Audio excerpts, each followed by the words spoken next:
ఆమేన్. హల్లెలూయా. వాక్యమైన దేవాది దేవుడు మనతో ఏం మాట్లాడబోచున్నాడు, శ్రద్ధగా మనం విందాము. వాక్యానుసారమైన జీవితము మనము జీవితాము. మొన్నటి దినాన 2 వారములు కూడా క్రైస్తవులమైనటువంటి మనము మొదటి మరణం నుంచి తప్పించబడ్డాము.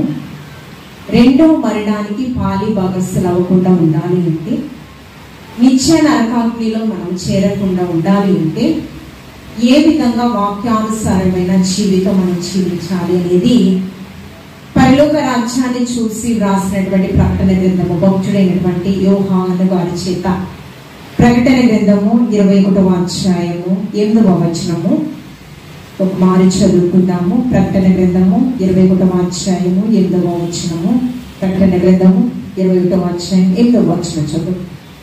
పిరికివారును అవిశ్వాసులను అసహ్యులను నరహంతకులను వ్యభిచారులను మాంత్రికులను విగ్రహారాధికులను అబద్ధికులందరూ అగ్ని గంధకములతో మండుగుండములో పాలు పొందుదురు. ఇది రెండవ మరణము. హెచ్చరికతో కూడినటువంటి వాక్కులు.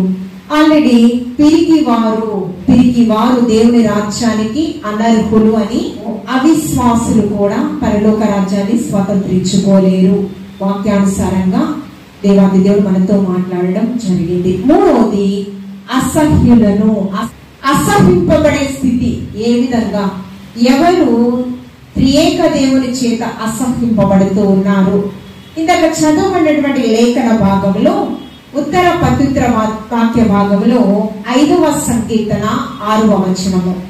5వ సంకీర్తన 6వ వచనం ఒకసారి చదువుకుందాము.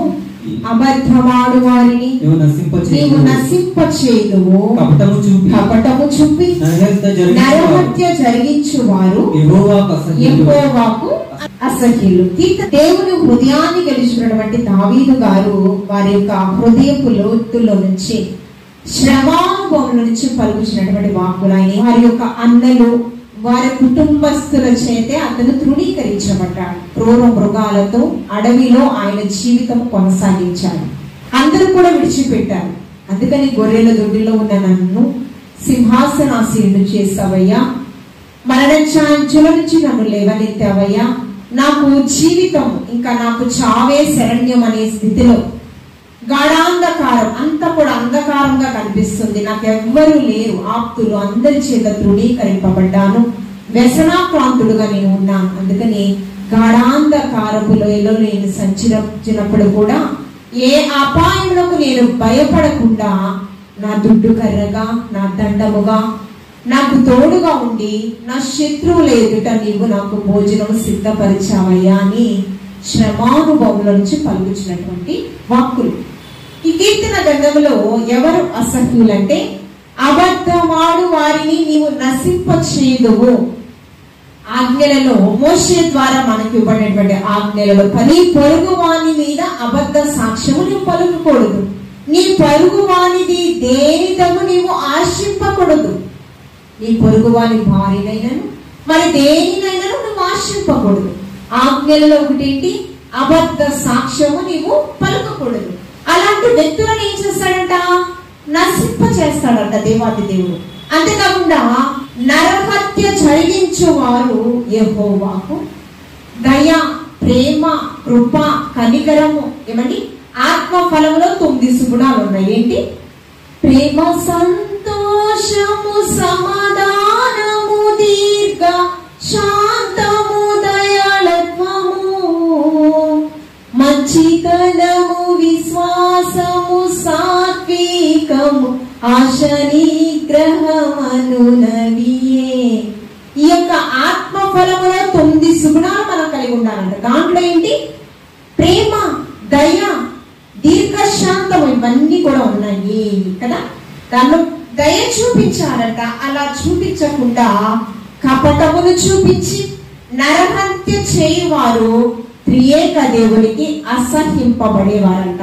పరిశుద్ధ గ్రంథంలో ఎవరు అసహింపబడ్డారు?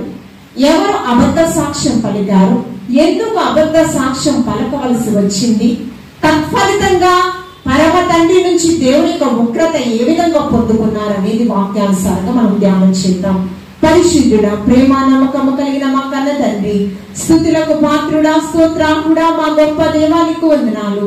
వాక్యమైన దేవా, నాతో మాతో సూటిగా మీరు మాట్లాడండి. వాక్యానుసారమైన జీవితము నాకు మాకు మీరు దయచేసి నీ రాకడ కొరకు, నీ రాజ్య స్థాపన కొరకు ప్రయాసపడే వరుసలో మమ్మలను మీరు సిద్ధపరచమని క్రీస్తు పరిశుద్ధ నామములో అడిగి వేడుకుని ప్రార్థించుచున్నాము తండ్రి, ఆమేన్. ఇశ్రాయేలుకు ఎన్ని గోత్రాలు? 12 గోత్రాలు కదా. ఈ ఇశ్రాయేలు 12 గోత్రాలలో యాకోబు యొక్క సంతానాన్నే ఎక్కువగా దేవాతి దేవుడు ఆశీర్వదించాడు. గోత్ర కర్తలుగా దేవాతి దేవుడు, ఆశీర్వాద కర్తలుగా అబ్రహాము దేవుడు, ఇస్సాకు దేవుడు, యాకోబు దేవుడు, వారి గోత్ర కర్తలనగా వారి బిడ్డల్ని దేవాతి దేవుడు ఆశీర్వదింపడం జరిగింది. ఇశ్రాయేలు రాజుగా ఆ దినాల్లో ఆహాబు, యెజెబెలు ఉన్నారు. ఎవరండి?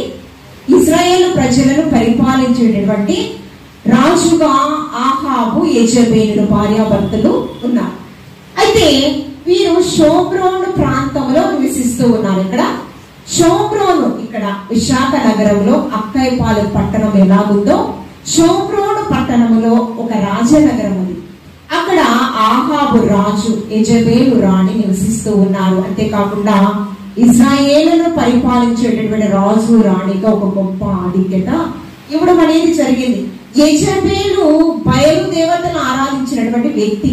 రాణిగా ఆమెను హెచ్చింపజేశాడంటే ఒక ఉచితమైన కృపవలన మాత్రమే ఆమె రాణిగా గొప్ప ఆధిక్యతను పొందుతుంది. కానీ ఆమెకున్నటువంటి గర్వాన్ని బట్టి ఏ విధంగా అధికారాన్ని దుర్వినియోగపరుచుకుంది, స్వప్రయోజనకరంగా రాజు రాణి రాజ్య పరిపాలన ఏ విధంగా పరిపాలన చేశారు, రాజు దేవుని యొక్క చిత్తాన్ని మర్చిపోయి ఎంత గర్వంగా ప్రవర్తించాడు, తత్ఫలితంగా ఉగ్రతను ఏ విధంగా పొందుకున్నారు అనేది స్పష్టంగా ధ్యానం చేద్దాం. షోమ్రోను నగరములో ఆ రాజనగరాన్ని ఆనుకుని ఒక ద్రాక్ష వనము ఉంది. ఏముంది? ద్రాక్ష వనం ఉంది. ఆ ద్రాక్ష వనము చాలా ఫలాలను ఇస్తూ ఉంది. ఈ లోకంలో ఉన్నటువంటి అన్ని కూడా శరీరాశ, నేత్రాశ, చూడము కదా. ఈ లోకం నుంచి దేవాతి దేవుడు మనల్ని ప్రత్యేకించుకుని ఉన్నాడు. ఎలాగంటే రాజులైన యాజక వంశముగా దేవాతి దేవుడు మనల్ని ఫలింపచేశాడు కదా. ఈ రాజులైన యాజక వంశంగా ఉన్న మనము చిన్న చిన్న తుచ్చమైన వాటి కోసం మనము ప్రయాసపడకూడదు కదా. ఈ లోకంలో ఉన్నవన్నీ ఏమన్నాను? శరీరాశ, నేత్రాశ, చూపుటము. ఆదిలో సృష్టి అంతా కూడా నోటి మాట ద్వారా కలుగును గాక అంటే కలిగిందంట. ఇది పరమ తండ్రి సృష్టిలో ఉన్న పంచభూతములు, జలజల జీవరాశులు సమస్తములు కలుగును గాక అంటే కలిగినాయంట. కానీ ఆదాము అవ్వలను మాత్రము ఆయన పోలికలు, ఆయన స్వరూప్యమందు నిర్మించుకుని ఉన్నాడు. అంతేకాదు పరలోకం నుంచి వారిని ఆశీర్వదించి వివాహ వ్యవస్థలో వారిని జతపరిచి మీరు ఫలించండి, అభివృద్ధి పొందండి, విస్తరించండి, భూమిని నింపండి. ఏదేను తోటలో సర్వాధికారాలు ఎవరికి ఇచ్చాడు? పేర్లు పెట్టే అధికారం ఎవరికి ఇచ్చాడు? ఆదాము గారికి ఇచ్చారు కదా. ఏదేను తోట మీద సమస్తం అధికారము మీకుంది. భూమి మీద సమస్తం అధికారము. భూమి మీద నీవు ఎవరిని ఆశీర్వదిస్తే నేను వారిని ఆశీర్వదిస్తాను, ఎవరిని నీవు శపిస్తే వారిని నేను శపిస్తాను. అబ్రహామును ఆశీర్వదించాడు. ఎందుకు? అబ్రహాము గారు 75వ ఏట దేవుని పిలుపుకు లోబడ్డాడు. అపోస్తలుడైనటువంటి పేతురు గారు దేవుని యొక్క పిలుపుకు లోబడ్డాడు. జాలరిగా ఉన్న పేతురు, అయ్యా నీవు మనుష్యులను పట్టేవానిగా గొప్ప ఆధిక్యత నీకు ఇవ్వబోచున్నానంటే దేవుని యొక్క మాటకు లోబడ్డాడు. అందుకని పేతురుని ఏ విధంగా ఆశీర్వదించాడో తెలుసా? పరలోక తాళపు చెవులు నీకు ఇస్తున్నాను పేతురు. ఎంత గొప్ప ఆధిక్యత అండి. శిష్యులలో అపోస్తులలో ప్రథముడు, మొదటి అపోస్తులుడు పేతురు. గొప్ప ఆధిక్యత కదా. అది కాకుండా పరలోకమందు నీవు భూమి యందు దేన్ని బంధిస్తే నేను పరలోకమందు నేను దాన్ని బంధిస్తాను. భూమి మీద నీవు దేన్ని విప్పితే పరలోకమందు, అంటే ఒక ఆశీర్వాద కర్తలుగా ఆ విధంగానే ఆదాము గారిని ఆశీర్వదించాడు. నీవు అన్నిటి మీద అధికారిగా ఉన్నావు కదా, ఒక రాజుగా ఉన్నావు. కానీ మంచి చెడులు తెలివినిచ్చే వృక్ష ఫలాన్ని ఇందాకేం చెప్పాను? ఈ లోకంలో ఉన్నవన్నీ శరీరాశ, నేత్రాశ, చూపడము. నేత్రాశ కలిగింది, సర్పం వచ్చింది, దేవుని కంటే గొప్ప వ్యక్తిగా నీవు అంటావు అని ప్రేరేపిస్తోంది. ఎందుకు ఆ ఫలాన్ని నిన్ను తినొద్దంటే, ఫలం తింటే నీవు దేవునికి సమానముగా గొప్ప ఆధిక్యత నీవు పొందుకుంటావు. లూసిఫర్ దూతలలో ప్రధాన దూత, తేజో నక్షత్రమా, వేకువ చుక్క, నీ వేల నేల మట్టికి పడిపోతివి. ఎక్కడుంది? దూతలలో ప్రధాన దూత లూసిఫర్. దేవాది దేవుని స్తుతి ఆరాధన చేసేటటువంటి గొప్ప యోగ్యత. ఒక దినాన లూసిఫర్ కనిపించిందంట, నా ద్వారే పరమ తండ్రి మహిమ పరచబడుతూ ఉన్నాడు, దేవునితో సమానముగా ఆలోచన చేసిందంట. నేను దేవుడు ఒకటే అని మనస్సులో తలంపు ఎప్పుడైతే వచ్చిందో, ఎక్కడి నుంచి? ఆకాశం నుంచి నేల మట్టికి తన స్థితి పడిపోయింది. అలాగే దేవుని అంతటి వాడిగా నీవు అంటావనగానే ఈ మాటలకు ఆదాము గారు ప్రేరేపితం అవ్వలేదు, అవ్వ బలహీనమైన ఘటముగానిగా ప్రేరేపితమైంది. ఫలము తిని తన భర్తకి ఇచ్చింది. చెయ్యకూడనటువంటి నేత్రాశకు లోనైపోయి ఆ ఫలాన్ని తినాలనేటువంటి ప్రేరణ సర్పం నీకు కలుగ చేసింది. ఫలితంగా దేన్ని కోల్పోయావు? దేవుని యొక్క మహిమను కోల్పోయి దిగంబరత్వాన్ని నీవు పొందుకున్నావు. ఆదామా నీవెక్కడ అంటే దాగుకుని భయముతో, పాప భయముతో చెట్లు పొదల చాటున దిగంబరత్వాన్ని కాచుకొనుటకు, కప్పుకొనుటకు అచటములను కప్పుకున్న పరిస్థితి. ఏదేను తోటలో సమృద్ధిని కోల్పోయాడు, రాజరికాన్ని కోల్పోయాడు. అదే విధంగా ఇక్కడ మొదటి రాజుల గ్రంథము 21వ అధ్యాయంలో షోమ్రోను పట్టణములో రాజనగరిలో ఒక ద్రాక్షావనం ఉంది. ఆ ద్రాక్షావనము ఫలములతో నింపబడింది. ఎలా ఉందండి? ఫలములతో నింపబడింది. కారు ద్రాక్షాలు కాదండి, మంచి తినేటటువంటి ద్రాక్ష ఫలములతో నింపబడింది. రాజుగారికి ఒక దినాన రాజనగరంలో అన్నిటినీ చూస్తూ ఉన్నాడు. ఆయనకి ఏం కలిగింది? నేత్రాశ కలిగింది. నేత్రాశ కలిగి ఆ యొక్క ద్రాక్ష వనానికి అధికారి ఎవరంటే పేదవాడేటువంటి నాబోతుని పిలిపించాడు. ఏమని? కొంతమంది సైనికుల చేత పిలిపించి ఆ ద్రాక్ష వనాన్ని, ద్రాక్ష తోటను నాకు ఇవ్వు నాబోతు అన్నాడు. అంటే నాబోతు అన్నాడు, అయ్యా రాజా నన్ను క్షమించు, అది నా పిత్రార్జితం. ఎవరండి?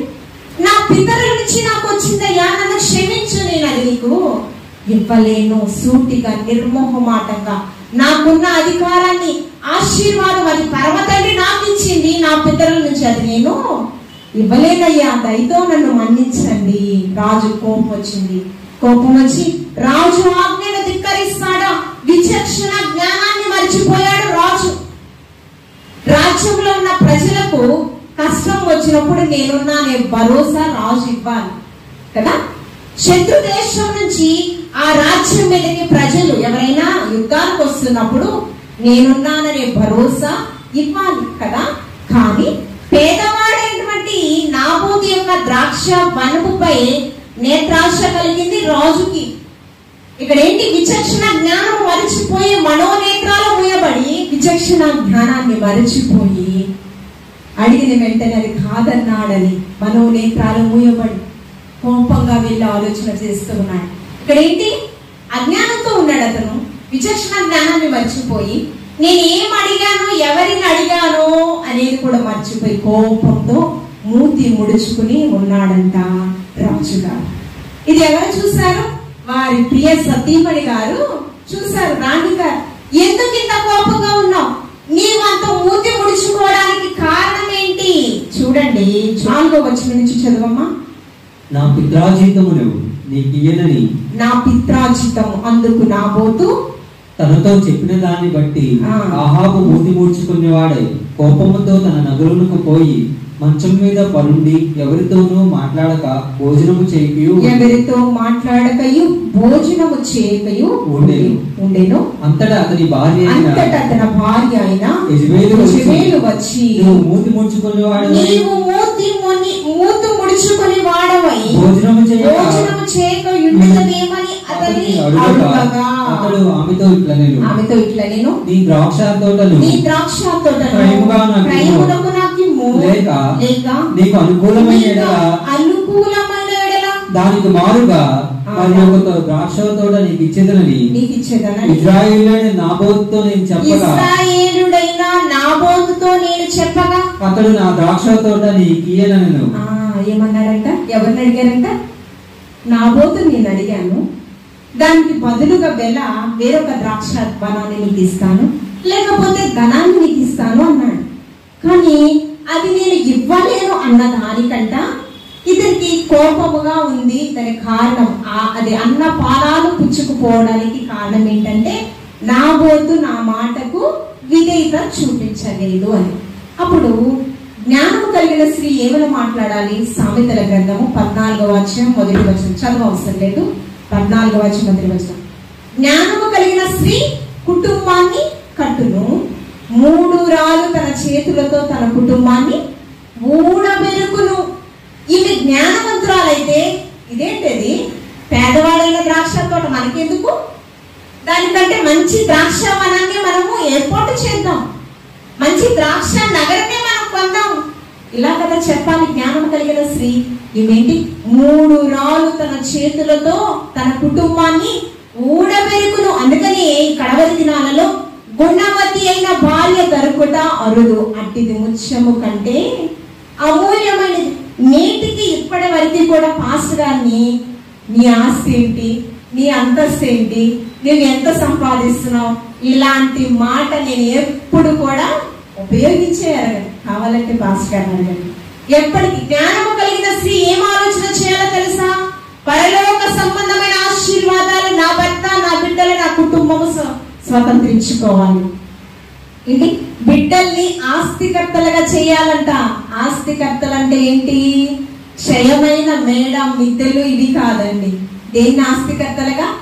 పరలోక రాజ్య పౌరులుగా చేయడమే నిజమైన ఆస్తికర్తలుగా చేయడం తల్లిదండ్రుల యొక్క లక్ష్యం.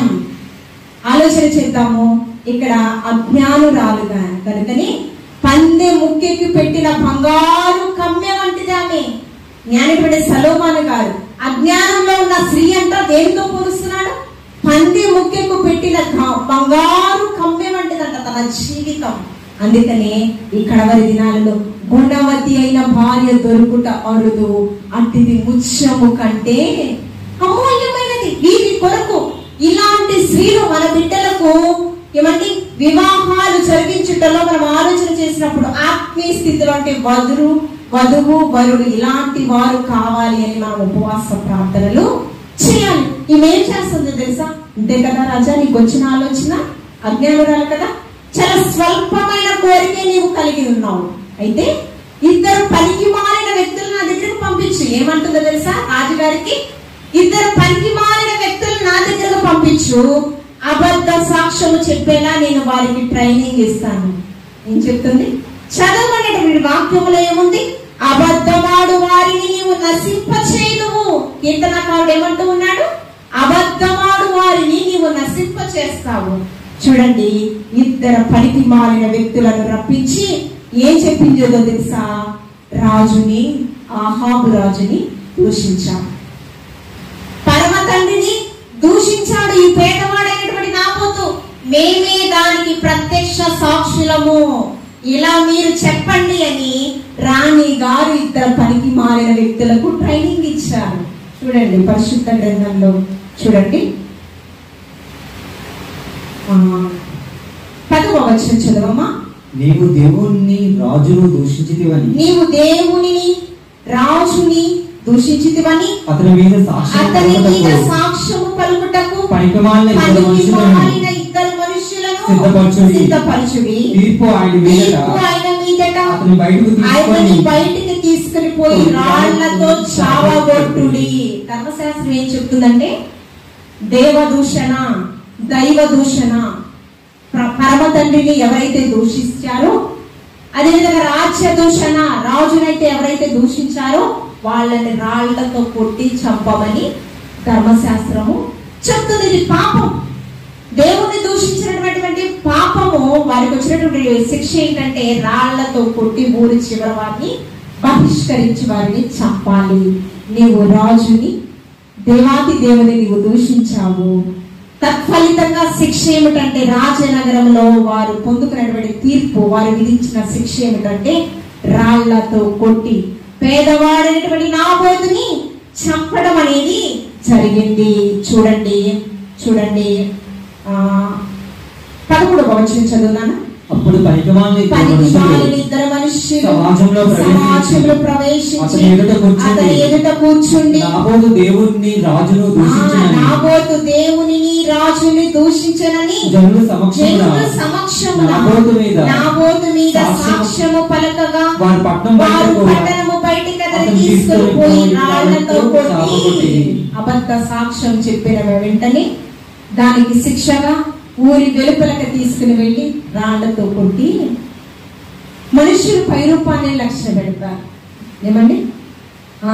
ఇందుగలడు లేడు, సందేహము వలదు, ఎందెందు వెతికినా అందందే గలడు. స్లోగన్ తెలుసా? తెలుగులో పాఠ్యాంశంలో ఉందా? ఒక వ్యక్తిని అది ఒక ఫెస్టివల్ కూడా చేస్తారు. పేగులు ఛేదించి వ్యక్తిని చంపుతారు. ఆ వ్యక్తి ఈ దేవుడు ఎక్కడున్నాడో చూపించంటే అప్పుడు అంటాడు, ఇందుగలడు అందులేడు, ఎందెందు వెతికినా అందందే గలడు అని స్లోగన్. అది ఎప్పుడో చదువుకున్నాను కాబట్టి నాకు గుర్తు రావడం లేదు. నిజమే, నా దేవాది దేవుడు ఆకాశం సింహాసనము, భూమి పంచభూతాలను పరిపాలించేటప్పుడు పంచభూతములు దేవుని కంటే పరిచయం చేస్తున్నాయి. ఏమండి? సృష్టి ఆయన మాటకు లోబడుతుంది, కానీ ఆయన పోలికలో ఆయన స్వారూప్యమందు ఉన్న మనము మాత్రం దేవుని యొక్క మాటలు విననల్లని ప్రజలుగా ప్రారంభం. అందుకని ఆయన హృదయంలో నొచ్చుకుని ఉన్నాడంట. ప్రారంభంలోనే ఆదికాండం 6వ అధ్యాయంలోనే ఈ ప్రజలు నా పోలికలో నా స్వారూప్యమందు నేను ఎందుకు నిర్మించుకుని ఉన్నానని దేవాతి దేవుడు హృదయంలో అంట సంతాపం వ్యక్తపరుస్తూ ఉన్నాడంట ప్రారంభంలోనే.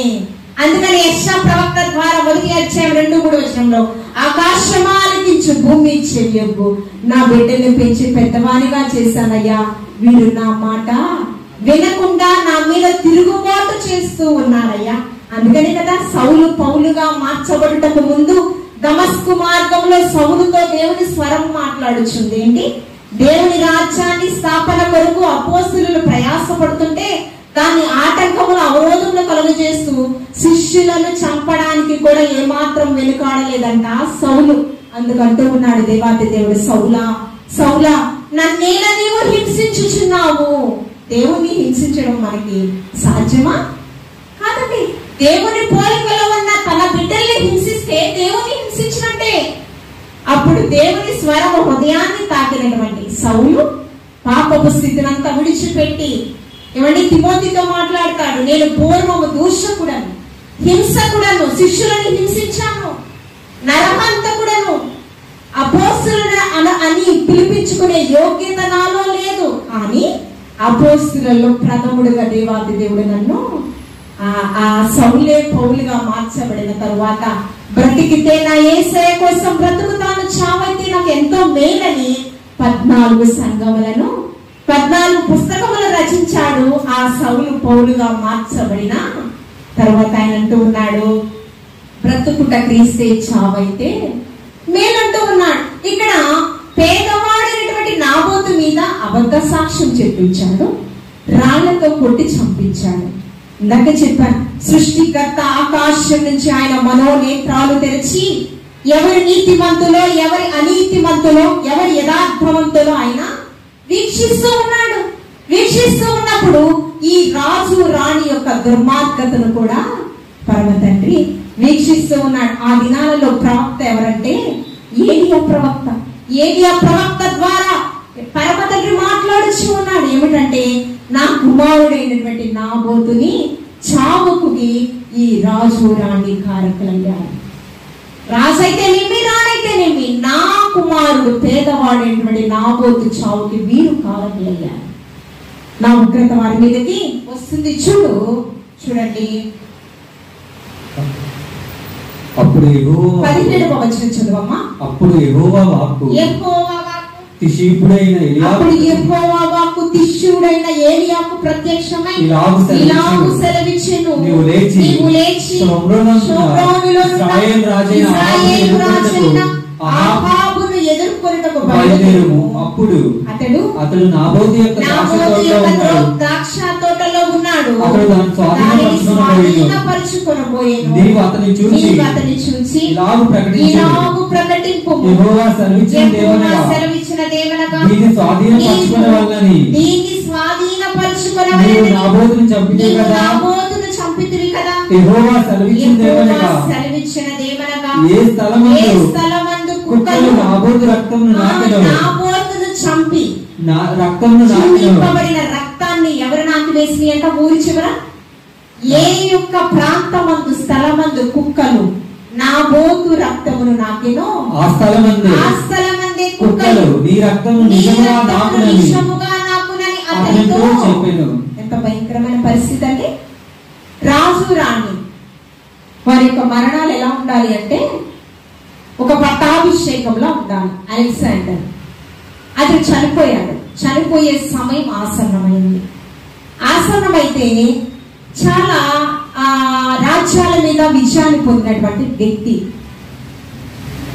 అతడు చెప్తూ ఉన్నాడు. సైనికులు కొంతమంది పిలిచి, నా మరణ సమయం నాకు ఆసన్నమైంది. ఏం చెప్తున్నాడు అలెగ్జాండర్? నా మరణ సమయం ఆసన్నమైంది. మీరేం చేయాలి? శవపేటికను తయారు చేయండి. శవపేటికను తయారు చేయండి. నేను రాజ్యాల మీద ఒక చక్రవర్తిగా ఆధిపత్యాన్ని నేను పొందుకున్నాను కదండి. ఒక గర్వకారణమైన అతిశయానికి కారణమంటే రాజుగా పేరు ప్రఖ్యాతలు నేను గణించాను. నువ్వేం చేయాలో తెలుసా? ఆయనకు ఒక శరీర రుగ్మతతో బాధపడుచు ఉన్నాడు. నా మరణ సమయం ఆసన్నమైందని కాబట్టి శవపేటిక నువ్వు సిద్ధపరచు. ఆ శవపేటిక ఏ రీతిగా ఉండాలో తెలుసా?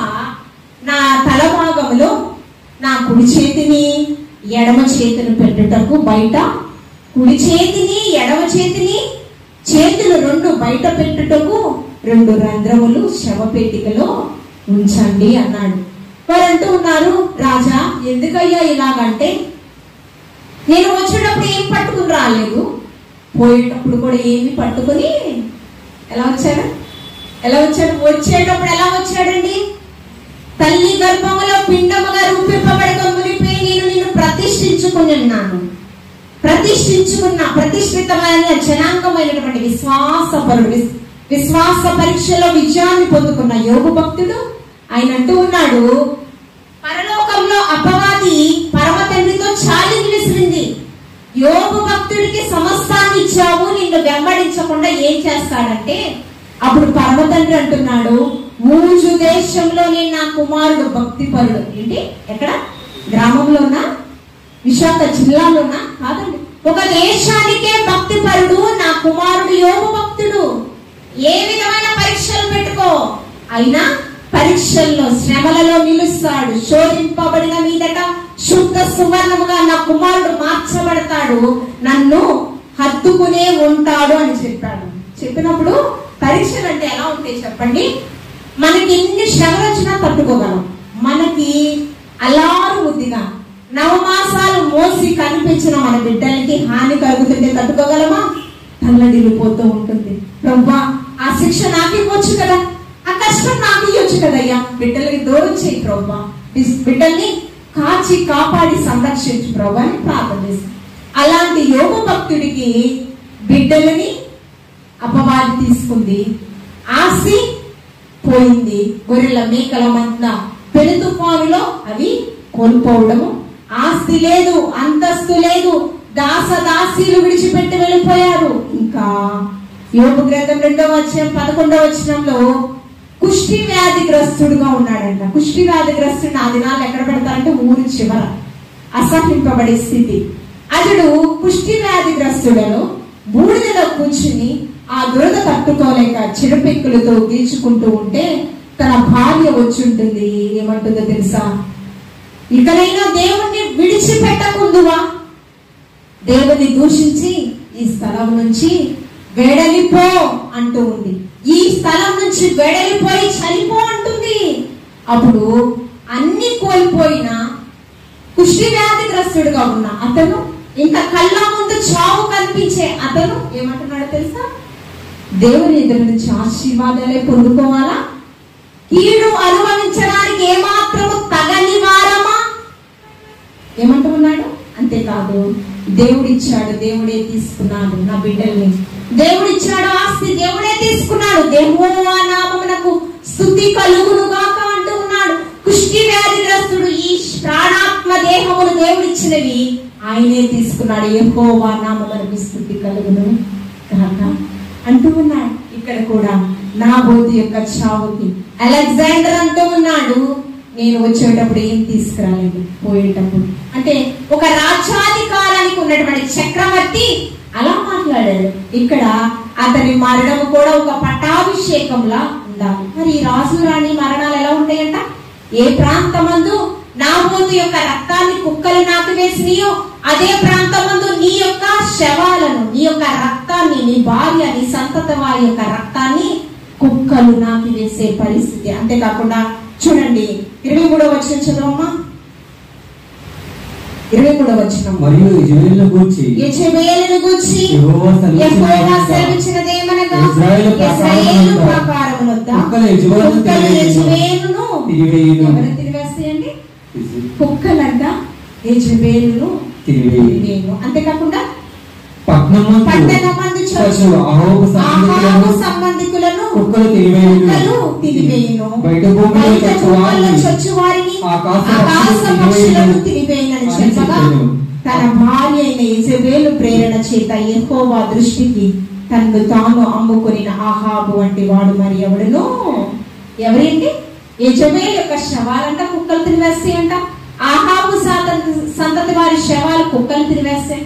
రక్తాన్ని నాటివేయడమే కదండి, రాజు రాణి సంతతి వారి యొక్క శవాలు కుక్కలు తినివేసే భయంకరమైన ఉగ్రత. కేవలం దీనికి అబద్ధ సాక్ష్యము పలుకుటకు, కపటము చూపించుటకు, తద్వారా వచ్చే శిక్ష ఏంటి?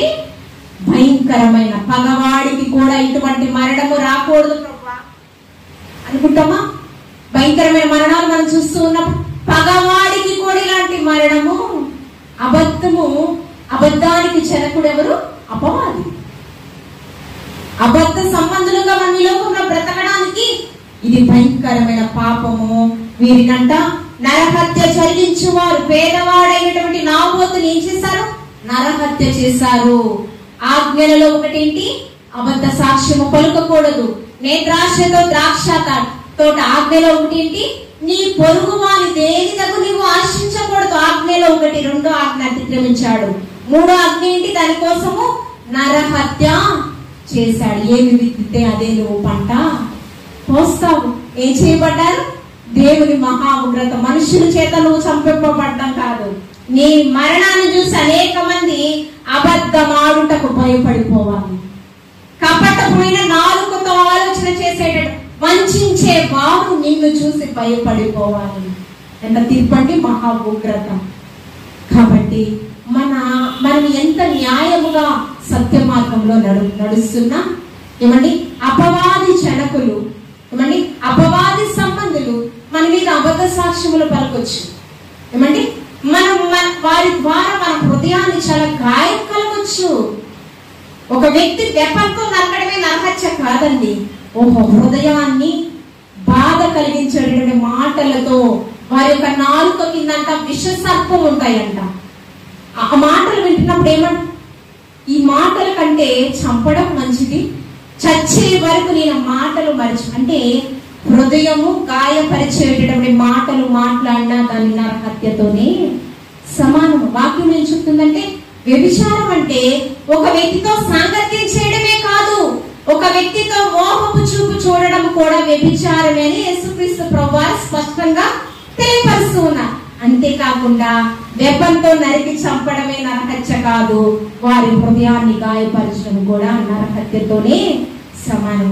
మనము ఎవరి ఎదుట అబద్ధ సాక్ష్యం పలకొద్దు, ఎవరి హృదయాన్ని గాయపరచొద్దు కడవరి దినాలలో. అదేవిధంగా ఎవరైనా మన ఎడల అబద్ధ సాక్ష్యం పలికితే మనము దేవాది దేవుడు వాక్యంతో ఏ విధంగా బలపరుస్తున్నాడో ఒక వాక్యం చదువుకుని మనం ముగించుకున్నాము. మత్తయి సువార్త ధన్యతలు ఆయన కొండ మీద ప్రసంగంలో చూడండి, మత్తయి సువార్త 5వ అధ్యాయము 10-11 వచనాలు చదువుకుందామండి.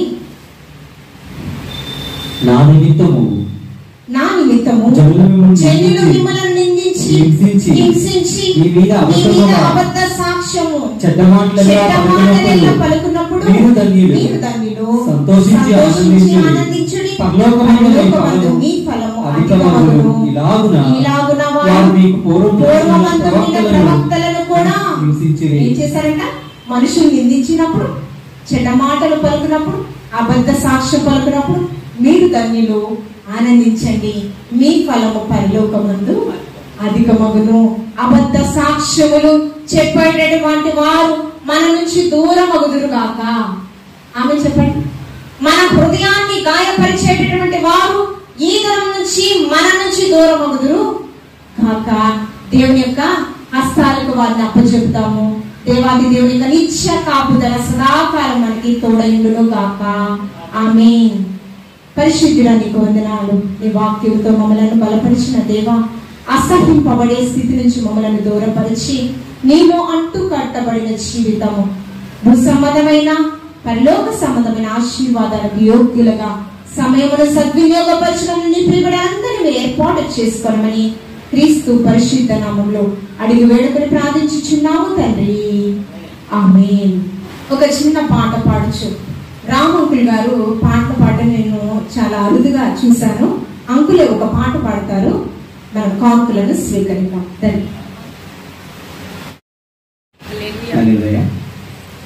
జీవనదిని నా హృదయములో ప్రవహింపచేయుమయా,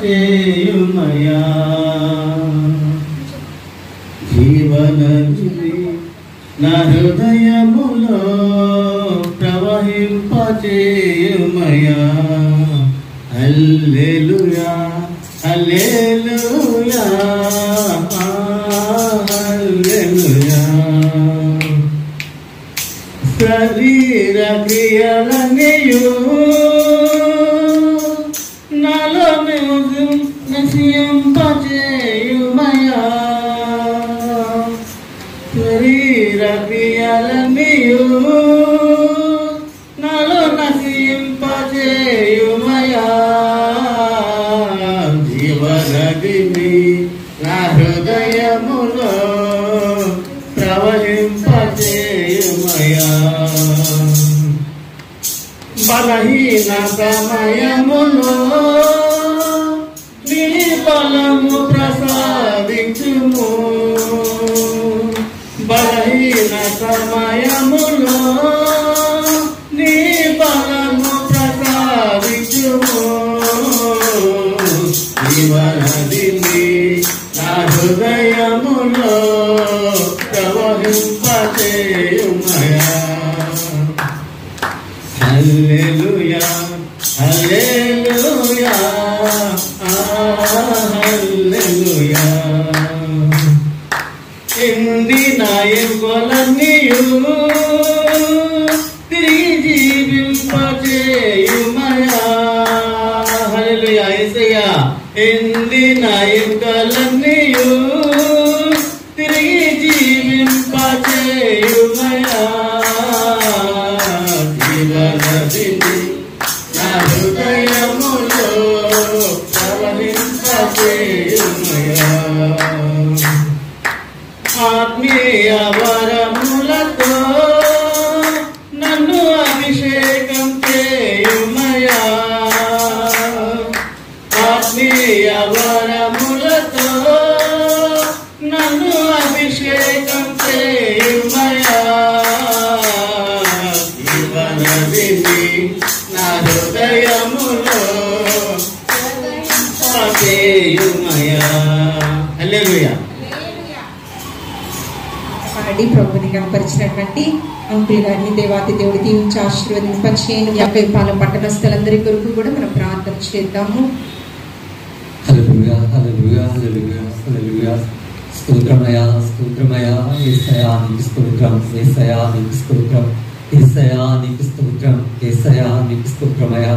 ఆకాశమందున్న నా గొప్ప దేవుడా నీకు స్తోత్రమయ్యా, స్తోత్రమయ్యా. పరమునందున్న గొప్ప దేవుడా నీకు స్తోత్రమయ్యా, స్తోత్రమయ్యా. నిత్యము కిరీపుల చేత, సరాబుల చేత, కోటాను కోట్ల పరివారం చేత అయ్యా పరిశుద్ధుడివి, పరిశుద్ధుడివి, పరిశుద్ధుడివి అని గాన ప్రతి గానములు చేయబడుచున్న నా ప్రియ పరలోక తండ్రి యేసయ్యా నీ దివ్యమైన పరిశుద్ధమైన నామమునకు వేలాది వందనాలు స్తుతులు స్తోత్రం చెల్లించుకుంటూ ఉన్నామయ్యా.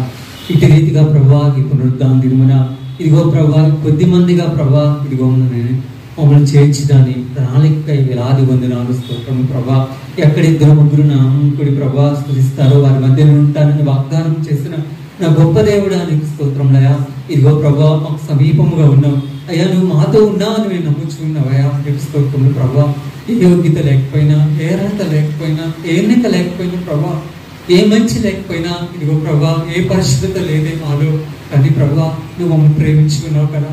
ఆ ప్రేమే ప్రభా మమ్మల్ని ఇప్పుడు అయ్యా నీ సన్నిధిలో చేర్చున్నది కదా. ఇంతకన్నా గొప్ప భాగ్యం మాకు ఇంకేం కావాలేసయ్యా నీకు స్తోత్రాలు ప్రభా. అట్టి గొప్ప భాగ్యముకు, అట్టి గొప్ప ప్రేమకు మమ్మల్ని పాత్రగా చేస్తున్నాం అయా. ఆ ప్రేమ మా జీవితంలో చాలేసయ్యా నీకు వందనాలు ప్రభా. ఇదిగో నా తండ్రి అయా ప్రభా ఇప్పటి వరకు ప్రభా నువ్వు మాతో ఉండి మాతో నువ్వు మాట్లాడిన మాటలకై వేలాది స్తుతులు స్తోత్రులు ప్రభా. పాటల ద్వారా అయా, వాక్య ధ్యానం ద్వారా, ఆరాధన ద్వారా ప్రభా, నీ అర్పణల ద్వారా ప్రభా అయా నీ నామాన్ని మహిమపరుచుకున్నాం. అందుని బట్టి వేలాది వందనాలు స్తోత్రాలు ప్రభా. ఇదిగో విత్తబడిన వాక్యాన్ని ఒక్కసారి జ్ఞాపకం చేసుకురండి అయా ప్రభా. మా స్థితి ఎలా ఉన్నది, మా పరిస్థితి ఎలా ఉన్నది ప్రభా, మా జీవితాలు ఎడిపోతూ ఉన్నవి అయ్యా, మా గమ్యం ఎటు పయనిస్తూ ఉన్నది ఒక్కసారి జ్ఞాపకం చేసుకురండి అయా. ఇదిగో ప్రభా పిరికివారిగా ఉన్నామా, అవిశ్వాసులుగా ఉన్నామా, ఇదిగో అబద్ధ సాక్షి పలుకువారుగా మేము ఉన్నామా అయ్యా, ఒక్కసారి మమ్మల్ని మేము సరి చేసుకునే భాగ్యం వినండి ప్రభా. ఆ స్థితిగతులు మాలో ఉన్నాయేమో ఈ క్షణం అందే మేము ప్రభా వాటిని పారద్రోలుకొని వాటి ఎందుకు విడిచిపెట్టి ప్రభా అయ్యా నీ మాట పోలికగా, నీ స్పష్టముగా ప్రభా మేము నడవాలేసయ్యా ప్రభా. మాలో ఏ దాగు ఉండకూడదు, ఏ మత్సరము ఉండకూడదు, ఏ చెడు మాలో ఉండకూడదు ప్రభా. మా దేవుడు పరిశుద్ధుడు కాబట్టి మేము ప్రభా పరిశుద్ధ పోలికగా జీవించాలి ప్రభా. అట్టి భాగ్యము దయచేయమని అడుగుతూ ఉన్నాను. నీ వాక్యం ద్వారా ప్రభా ఒక్కసారి మా జీవితాన్ని సరి చేసుకునే భాగ్యాన్ని ఇవ్వండి ప్రభా అయ్యా. నీ ఆత్మలో ప్రభా, నీ ప్రేమలో ప్రభా, నీ కృపలో ప్రభా మా జీవితాలు కట్టుకునే భాగ్యం మమ్మల్ని అడుగుతూ ఉన్నాను అయ్యా. నువ్వు వాడు పాత్రగా మమ్మల్ని చేయమని అడుగుతూ ఉన్నానయ్యా అయ్యా. పరమ కుమ్మరి నీ చేతిలో మట్టిలా ఉన్నాం ప్రభా అయ్యా, ఒక రూపాన్ని దయచేయమని అడుగుతూ ఉన్నానేసయ్యా. నీ ప్రేమలో ఇదిగో ప్రభా మమ్మల్ని అందరినీ కట్టమని అడుగుతూ ఉన్నామయ్యా. ఇదిగో నీ సన్నిధికి వచ్చాము వెళ్ళామనేది కాదు ప్రభా. ఇదిగో ప్రభా నీ ఆత్మీయ ఆహారం మేము తీసుకున్నాం. మా హృదయం అనే పలకల మీద ప్రభా దాన్ని బలముగా ప్రభా చెక్కునే కృపణ దయచేయమని నీ ఆత్మతో నడిపించమని అడుగుతూ ఉన్నానేసయ్యా. నీకు వందనాలు ప్రభా. ఏలాగైతే ప్రభా అయ్యా నాబోతు ఎదుట ప్రభా వాళ్ళ అబద్ధ సాక్ష్యం పలికారు, అలాగనే ప్రభా వారి ఎదుట ప్రభా సర్వము సృష్టించిన సృష్టికర్త మౌనముగా ఉన్నాడు కదా ప్రభా. నువ్వు మాట్లాడుతూ ఉన్నావు, నాబోతు ఎలా అయితే మీరు హింసించారో అలాగే మీరు ప్రభా హింసించబడతారని ప్రభా. అవునేసయ్యా అయా తండ్రి నీ బిడ్డలని అయా ప్రభా నువ్వు విడువని వాక్యం సెలవిస్తూ ఉన్నది, నీ కృప ఎడబాయిదని సెలవిస్తూ ఉన్నది ప్రభా. మాకు నువ్వు ఉన్నావు ఏసయ్యా, మా జీవితంలోకి అదే చాలు ప్రభా. ఇదిగో ప్రభా నీ వాక్యాన్ని ప్రభా ఇంకను ప్రభా ఎంతో మంది ప్రభా అయా అయా నిర్లక్ష్యం చేస్తూ ఉన్నారు ఈ రోజుల్లో. ఒక్కసారి జ్ఞాపకం చేసుకుని అయ్యా, పేరుకు మాత్రమే క్రైస్తవులుగా ఉన్నాం ప్రభా, మాలో ఆత్మీయత లేదయ్యా, పరిశుద్ధత లేదయ్యా. ఒక్కసారి ప్రభా మా మనోనేత్రాలు వెలిగించమని నీ వాక్యంతో కట్టమని ఇదిగో ఈ మైకేంత్రం ద్వారా ఎంతో మంది ప్రభా నీ వాక్యం వింటూ ఉన్నారు. వారిని ప్రభా ఏలవేసి నీ సన్నిధికి నడిపించమని, అక్కయ్యపాల పట్టణం ప్రభా అనేక బయటలు నీ సన్నిధికి తీసుకుని రామని అయ్యా, నీ మాటలకు చెవిక్కులాగా సహాయం చేయమని ప్రభా. ఇదిగో కూడి వచ్చిన ప్రతి ఒక్కరిని ప్రభా పేరు పేరున అయ్యా ప్రభా నీ జ్ఞాపకం చేసుకో, వారి ఎక్కడలను జ్ఞాపకం చేసుకో, వారి అవసరాలను జ్ఞాపకం చేసుకోయా. తిరిగి ప్రభా వెళ్ళబోచుండగా నీ హస్తం తోడుగా ఉంచండి. ఇదిగో ప్రభా నీ నామమునికై అయ్యా నీ మందిరమునికై ఎత్తబడి నీ కానుకలను ప్రభా నిండారుగా ఆశీర్వదించి దీవించమని ప్రభా. జరుగుతున్న పరిచర్యను అయ్యా ప్రభా ఈ సంఘాన్ని ప్రభా అయ్యా ఇంకను ప్రభా విస్తారముగా బలపరచమని, నీ సేవకులను జ్ఞాపకం చేసుకోమని తండ్రి యొక్క కుమారుని యొక్క పరిశుద్ధాత్మ నామంలో అడిగి వేడుకొని ప్రార్థిస్తూ ఉన్నాను తండ్రి. పరిశుద్ధుడా నీకు వందనాలు ప్రభా. ఈ ప్రాంతంలో సోనియా సిస్టర్ గారు వారి కుటుంబాన్ని కూడా ప్రభా నీ సన్నిధికి నడిపించుకున్న దేవా, అశోక్ బ్రదర్ వారి కుటుంబాన్ని సమయమున సద్వినియోగపరుచుకుని సమర్పణతో నీ సన్నిధానంలో నిలబడినటువంటి ప్రభా నీ ప్రియబిడ్డల కుటుంబాలను మీరు జ్ఞాపకం చేసుకోండి. అక్కయ్య పట్టణ వాసులందరినీ కూడా మీరు దీవించి ఆశీర్వదింపచేయమని క్రీస్తు పరిశుద్ధ నామంలో అడిగి వేడుకుని ప్రార్థించుచున్నాము తండ్రి.